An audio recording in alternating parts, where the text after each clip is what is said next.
9 octobre 2012, l'Assemblée nationale auditionnait le professeur Gilles-Éric Seralini au sujet de son étude in vivo sur des rats nourris avec du maïs OGM de type NK603 de Monsanto et exposés à l'herbicide Roundup.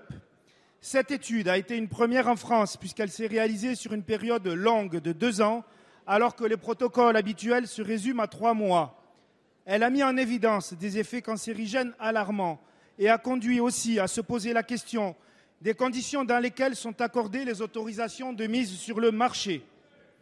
Les travaux de M. Seralini ont été publiés par la revue Food and Chemical Toxicology.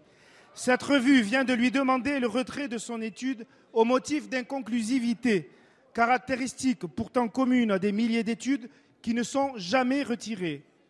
L'arrivée récente d'un expert de Monsanto dans le comité éditorial semble coïncider avec cette décision. Pour tous ceux qui refusent la loi des lobbies et sont attachés à l'indépendance de l'expertise, c'est une nouvelle consternante. À ma question écrite, Madame la ministre, vous répondiez en octobre 2012 avoir demandé au président du CNRS et à celui de l'INRA, je cite, « un rapport sur l'état de l'art et les études complémentaires à mener en harmonisation avec la réglementation européenne. Nous attendons toujours ce rapport. » D'autre part, le programme Risque OGM lancé en juillet par l'ANSES ne semble pas répondre à la question posée d'études in vivo de long terme. Nous souhaitons connaître, Madame la ministre, la position du gouvernement sur la mise en œuvre d'une expertise publique indépendante sur les OGM en France. Merci. Merci. La parole est à Madame Geneviève Fioraso, ministre de l'Enseignement supérieur et de la Recherche. Merci, Monsieur le Président. Monsieur le député Jean-Louis Roumégas.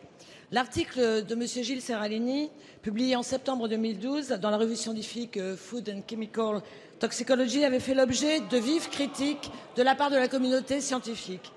L'ANSES et le Haut Comité des biotechnologies avaient, à la demande du gouvernement, procédé effectivement à une étude qui avait conclu à des faiblesses expérimentales et statistiques sur cette étude rendue par M. Seralini. J'ai appris, comme vous, le 28 novembre dernier, le retrait, décision prise par la revue scientifique, le retrait de cet article. Je n'ai pas à m'expliquer ou à porter un jugement sur des décisions prises par cette publication qui a son propre comité d'expertise scientifique.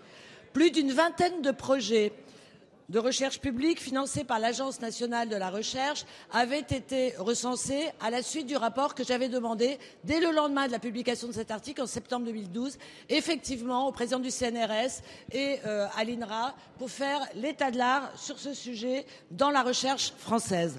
Depuis 2013, j'ai lancé de nouveaux appels d'offres, notamment santé bien-être et également sécurité alimentaire et démographie.